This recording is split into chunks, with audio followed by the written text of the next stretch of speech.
முட்டை சாதம் பண்ணுறதுக்கு முன்னாடி ஃபஸ்ட்டு அரிசியை வேக வச்சு எடுத்துக்கலாம். அதுக்கு ஒரு அகலமான பாத்திரத்தில் 3 செம்பு அளவுக்கு தண்ணி ஊற்றிருக்கேன். 1 டம்ளர் அரிசிக்கு 3 செம்பு தண்ணி ஊற்றிருக்கேன்.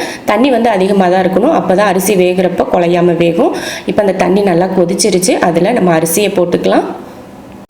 நல்ல தண்ணியை கொதிக்க வச்சுட்டு சேர்த்துக்கோங்க, அப்போ தான் அரிசி வந்து குழையாது. அதில் 2 ஸ்பூன் அளவுக்கு எண்ணெய், கொஞ்சமாக உப்பு, அதிக உப்பு வேணாம், கொஞ்சமாக உப்பு சேர்த்துக்கோங்க.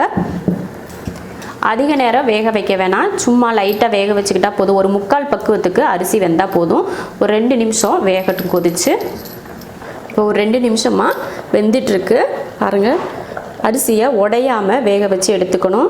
இப்படி அமுத்தி பார்த்தா உடையணும். அந்த மாதிரி பக்குவத்துக்கு நம்ம எடுத்து வடிச்சுக்கிட்டோம்னா அந்த சூட்டில் நம்ம தாளிக்கிறதுக்குள்ளே அந்த சூட்லேயே நல்லா வெந்துடும். அரிசியும் உடையாமல் அப்படியே இருக்கும். இப்போ அடுப்பை ஆஃப் பண்ணிவிட்டு இதை வடித்து எடுத்துக்கலாம்.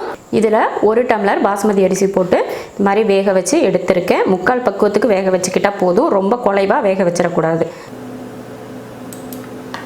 முட்டை சாதம் தாளிக்கிறதுக்கு ஒரு பேன் வச்சு 1 ஸ்பூன் பட்டர் சேர்த்துக்கிறேன். கூடவே கொஞ்சம் எண்ணெயும் சேர்த்துக்கலாம்.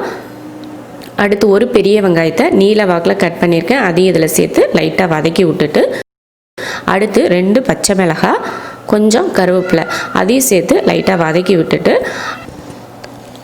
அடுத்து ஒரு கைப்பிடி அளவுக்கு முட்டைக்கோஸ் எடுத்து அதையும் போட்டு அதையும் கொஞ்சம் வதக்கிக்கலாம்.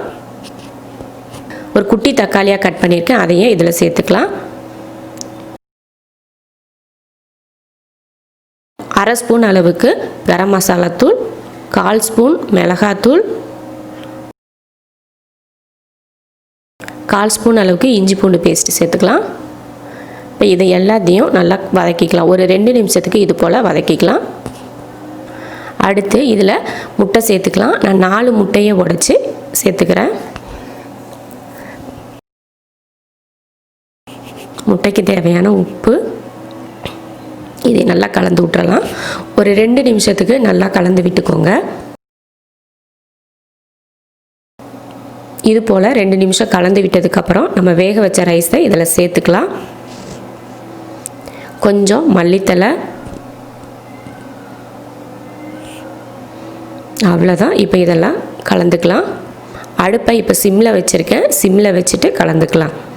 இந்த டைமில் உப்பு பத்தலைன்னா உப்பு சேர்த்துக்கலாம். நான் வந்து சேர்த்துக்கல, ஏன்னா முன்னாடியே உப்பு போட்டு தான் ரைஸை வேக வச்சுருக்கோம். அதே போல் முட்டை வேக வைக்கிறப்பையும் உப்பு போட்டு தான் கலந்து விட்டுருக்கேன், அதனால் உப்பு சேர்த்துக்கல. உங்களுக்கு பத்தலைன்னா இந்த டைமில் சேர்த்துக்கோங்க. இந்த சாதம் 3 பேர் தாராளமாக சாப்பிட்லாம். நீங்களும் இது போல் சாதம் பண்ணிவிட்டு பிடிச்சிருந்தா லைக் பண்ணிவிட்டு ஷேர் பண்ணிவிட்டு சப்ஸ்கிரைப் பண்ணுங்கள்.